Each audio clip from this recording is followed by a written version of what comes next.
ಜನುಮವೇ ಆಹ ದೊರಕಿದೆ ರುಚಿ ಸವಿಯಲು.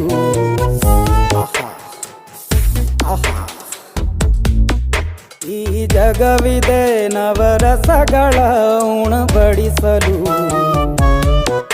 ಬಿಸಿ ಬಿಸಿ ಇದೆ, ಬಿಸಿ ಬಿಸಿ ಇದೆ ನಳಪಾಕ ದಿನ ದಿನ ನೂತನ. ಈ ಬಿಸಿಯುವಾರುವ ಮೊದಲೇ ಎಲ್ಲರ ಜೊತೆಯೇ ಮೆಲ್ಲುವ ಕಲೆಯ ಜೀವನ ಜನುಮವೇ. ಈ ಜನುಮವೇ ಆಹ ದೊರಕಿದೆ ರುಚಿ ಸವಿಯಲು. ಈ ಜನುಮವೇ ಆಹ ದೊರಕಿದೆ ರುಚಿ ಸವಿಯಲು.